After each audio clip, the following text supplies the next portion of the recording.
My name is David Andrew Hill. I go by Andy. My rank is I was a Lieutenant Commander in the United States Navy. Well, I actually went to a fleet assignment on the way. It was what they call a baby nuke sea tour, but the sea tour was on a submarine tender out of Charleston. I was on the USS Orion.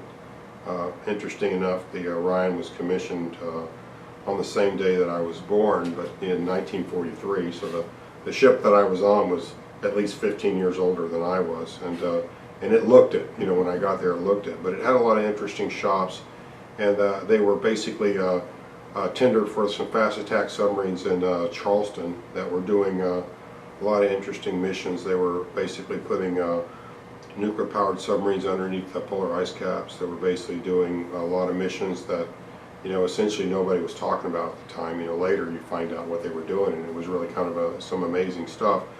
But you know, at the time I thought that, you know, wow, this assignment was going to be great because I'd get to do things like that.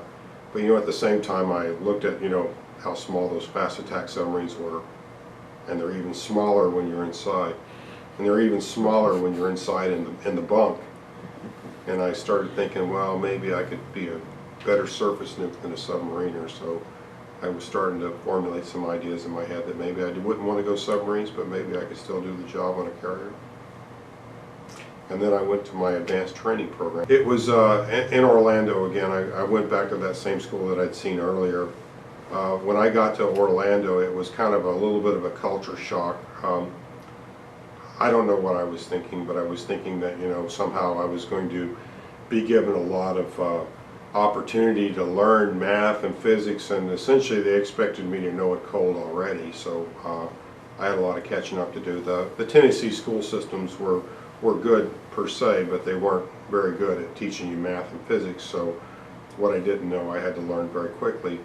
I had some very interesting staff instructors there that were good at, you know, basically bringing me up, and they were very helpful. So, you know, I took my first exam, which just happened to be a math exam. I failed it, and I thought, you know, oh, this is not going to be good. And then I took my next physics exam, which I'd already had the results from the math exam, so I said, well, I'm not going to fail 2 in a row. So I really studied hard for my physics exam. And not only did I pass it, but I got a perfect score.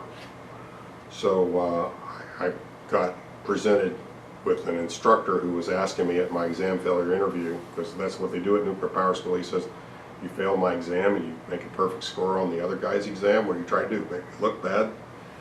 And he accused me of being some kind of conspiracy for the physics department, and I laughed and I said, no, I just took you to get my attention. So I said, I'm going to do better. And along about that time, they bring you into this room where you're sitting with some crusty old chief petty officer, and the crusty old chief petty officer is looking at me in the eyes, you know, and he's staring me down a little bit, and he's saying, you know, we kick people out of you, like you, out of this school every day.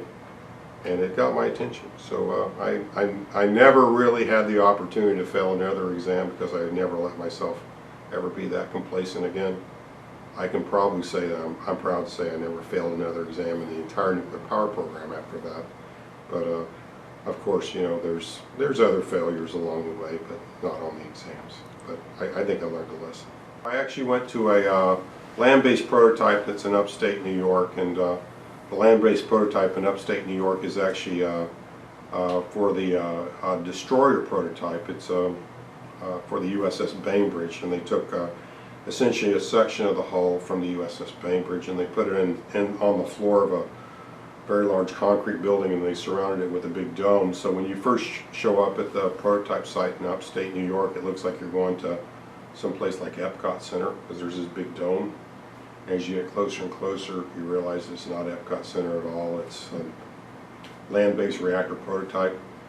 And so very different experience there as well. You know, a lot of demands are placed on you, but you know, the beauty of it is you're in a place like, you know, Saratoga Springs, New York, where you're in the snow belt, and it's kind of a nice place to be. But you know, you're not going to see much of the outside world for the next 4.5 months while you're in training, because the training itself is very demanding. But I did well during my training, and during the training process, I actually realized that, you know, I was really, you know, in something that I enjoyed and something that I could do and do very well. So at the end of my training, they actually had asked me if I wanted to stay on as a prototype staff instructor, and this was kind of a unique opportunity for a young enlisted man, because as a staff instructor you get to train a lot of the students that come through there.